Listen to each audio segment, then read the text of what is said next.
We are more than conquerors. Yes. Through Him that loved us.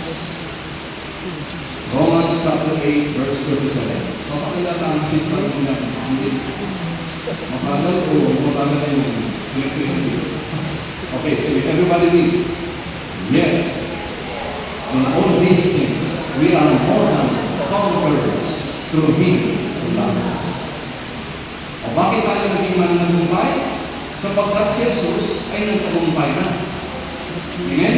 So the moment we receive the Lord into our hearts, para bagang lahat ng batas natupad mo na. No? Lahat ng batas, kapag walang kasunod sa lahat ng batas. No? All have sinned and come short of the glory of God. All out. Lahat tayo ay nagkasala at hindi po nakaabot sa pamantayan. Kayo nagkasala. Ako rin, kasama.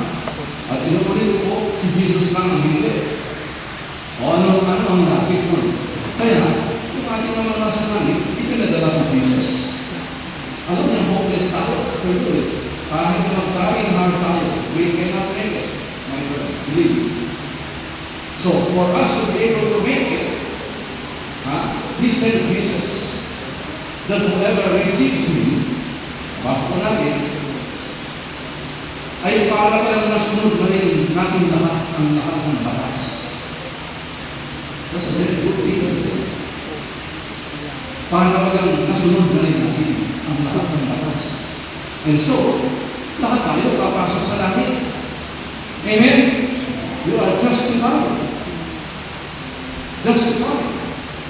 Kahit na sa lingwahe ng batas o lingwahe ng theology, justified. Ano siya? Justified. Ano ang ibig sabihin? Just as if you never did it. I never did it. Yan ang justification. Sa Espanyol, justicia. Pwede na rin. Papasalamin. Pero hindi pa masyadong being. Justified.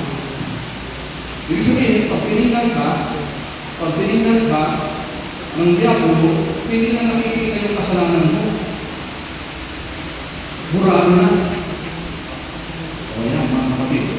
Tayo ay pinapagtagumpay na. So, paano tayo magiging mananagumpay? Sa pamamagitan ng pananampalataya. Okay? Everybody shout, pananampalataya. So what is the meaning of faith? Sabi ng Hebrews 11:1, faith is the substance. Ang pananampalataya daw ay ang mga nilalaman ng ating mga inaasahan sa buhay. Okay? Substance of things hoped and the evidence of things unseen. Mga katibayan ng mga bagay na hindi nakikita. Hindi mo pa nararamdaman na ikaw ay magaling na. Pero sinampalatayanan mo na naman ang karamdaman mo, pinagaling ka na ng ating Panginoon. Okay, siya yun. Pinagaling na ako. Isa pa. Ay, napatutula lang ang mga doktor sa inyo. Maniwala kayo. Pinagaling. Biglang nawala yung cancer. Biglang nawala yung karamdaman sa paa. Nawala yung karamdaman sa bulsa. Oo. Pati bulsa kasi maraming nararamdaman. Lalo na medyo kinakabahan na ang kaibigan. Pwede pa dumatating yung inaantay. Pero God is faithful. Ganda nito. This is a heavy duty study already. Brother Jonathan, ito mag-preach ito one day, one time. Ang pananalig sa Diyos ay tayo may pananalig kung nagtitiwala, tayong mangyayari ang mga inaasahan natin. At naniniwala sa mga bagay na hindi natin nakikita. Hindi mo nararamdaman yung tagumpay mo, be sure already that the Lord has given you the victory. Wala, kahuda-huda. purihin natin ang ating Panginoon. Hindi po aksidente dahil sa nandito tayo. Just a step of faith to come sa kanan sa Diyos sa dalawang ito. Talagang doon na natulog yung Diyos. O, hindi na. O, ano ba yan? Divine appointment po. Talaga naman, misteryo sa ating Panginoon. No? Okay? Kaya, we did yesterday is history. Tomorrow is a mystery. Today is a gift because of His presence. Napakaganda.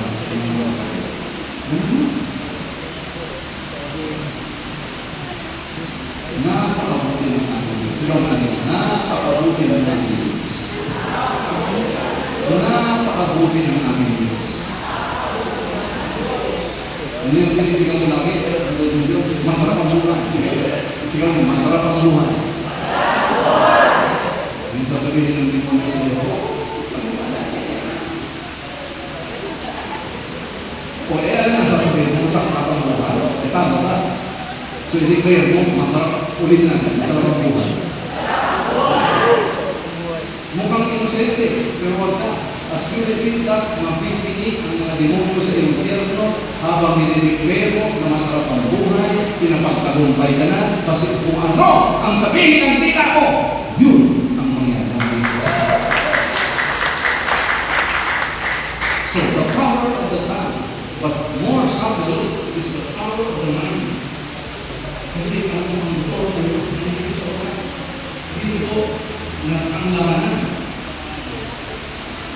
Dito po sa utak natin, kaya po ang utak natin, keep your heart with all diligence. Sabi po ng Book of Proverbs.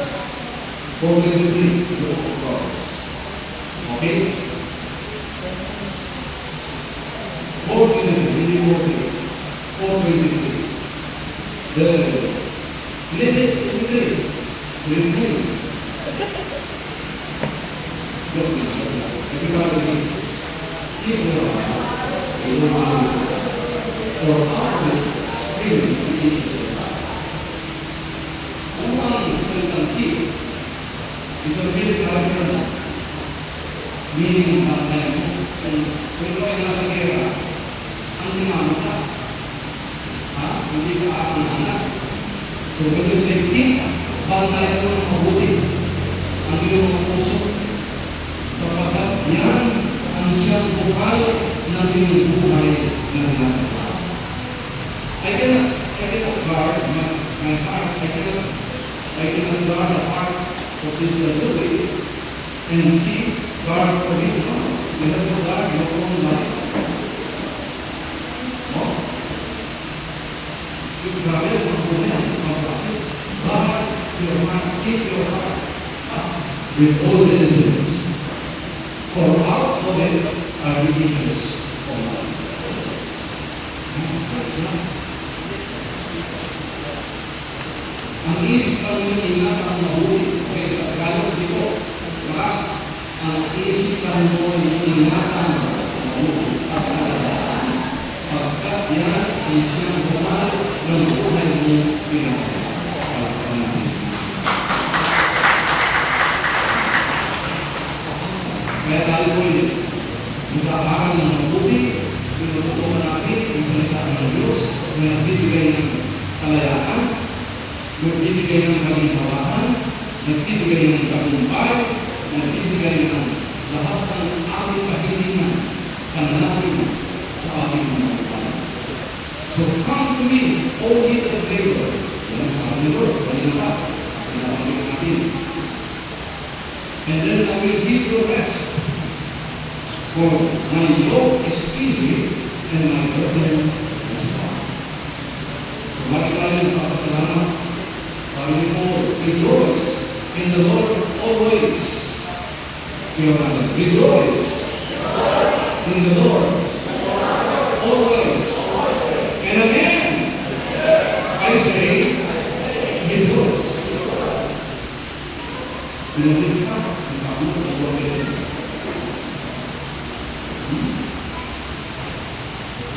Okay? 17:22, the book of Proverbs. Yan, ang favorite natin. O, magkado? Makas. Ang pagkamasayang hindi mabuti sa katawan. At ang malungkutin ay unti-unting mamahan. Sabi sa tabi mo, pumilit na.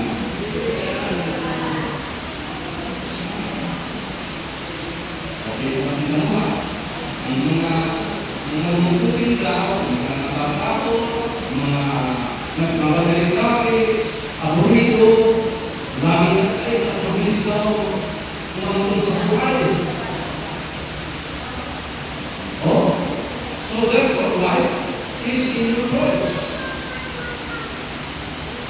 Last February ko, last Sunday, last Tuesday, nagkaroon na sila dito.